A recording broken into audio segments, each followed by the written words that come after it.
બોડેલીમાં doctor તનુ જૈનના અધ્યક્ષસ્થાને સ્પર્ધાત્મક પરીક્ષા અંગે પ્રેરણાદાયી સેમિનાર યોજાયો।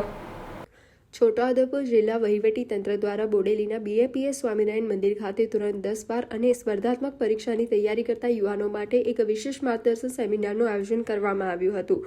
આ કાર્યક્રમમાં જાણીતા શિક્ષક શાસ્ત્રી ડોક્ટર તનુ જૈને સપનાથી સફળતાની સફળ થીમ હેઠળ યુવાનો સાથે સીધો સંવાદ કર્યો હતો। તેમણે UPSC અને GPSC જેવી પરીક્ષાઓ માટે સમયનું યોગ્ય આયોજન અને હકારાત્મક અભિગમ અપનાવવા અંગે સચોટ માર્ગદર્શન આપ્યું હતું। જિલ્લા કલેક્ટર ગાર્ગી જૈને પણ વિદ્યાર્થીઓને સરકારી સેવાઓમાં જોડાઈ દેશનું નામ રોશન કરવા પ્રોત્સાહિત કર્યા હતા। કાર્યક્રમની શરૂઆતમાં હરિયાળું છોટાઉદેપુર અભિયાન અંતર્ગત વૃક્ષારોપણ કરાયું હતું। આ સેમિનારમાં આસપાસના અન્ય જિલ્લાઓમાંથી પણ મોટી સંખ્યામાં વિદ્યાર્થીઓ ઉપસ્થિત રહ્યા હતા।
मुझे छोटा उदयपुर ज़िले में आके बहुत अच्छा लगा।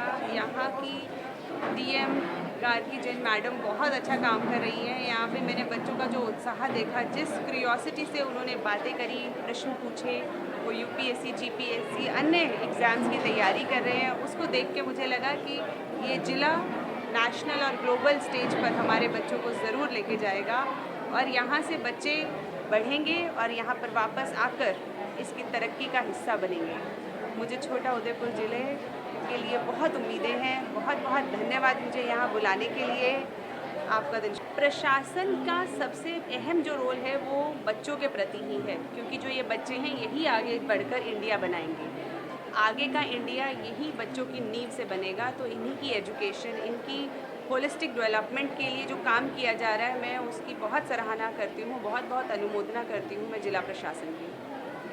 આજે બોડેલી સ્વામિનારાયણ હોલ ખાતે આપણા છોટાઉદેપુરના બાળકો જે કોમ્પિટિટિવ એક્ઝામ્સની તૈયારી કરી રહ્યા છીએ એમના માટે એક સેમિનારના આયોજન કરવામાં આવ્યું હતું। એમાં ડોક્ટર તનુ જૈન જે દિલ્હીના છે એમને બોલાવવામાં આવ્યું હતું અને એમને કેવી રીતે આપણે કોમ્પિટિટિવ એક્ઝામ્સની તૈયારી કરી શકીએ અને જે ઇશ્યુઝ એમાં આવે છે આ બધા ઇશ્યુઝ એમને સોલ્વ કર્યા છે કે કેવી રીતે તમે આગળ વધીને આ ઇશ્યુઝ રિઝોલ્વ કરીને પોતાના સિલેક્શન કરાવી શકશો। અને આ પ્રોગ્રામમાં 1500 થી 2000 સુધી બાળકો હાજર હતા અને પોતપોતાના પ્રશ્નો એમને બહુ ઉત્સુકતાથી કર્યા હતા અને જે માર્ગદર્શન એમને મળ્યું છે અને જેટલી ઉત્સુકતા એમની છે એનાથી એકદમ લાગે છે કે આ લોકો ખરેખર કોમ્પિટિટિવ એક્ઝામ્સમાં સિલેક્ટ થઈને આપણા છોટાઉદેપુર જિલ્લા અને ગુજરાત સ્ટેટના નામ રોશન કરશે। ધન્યવાદ।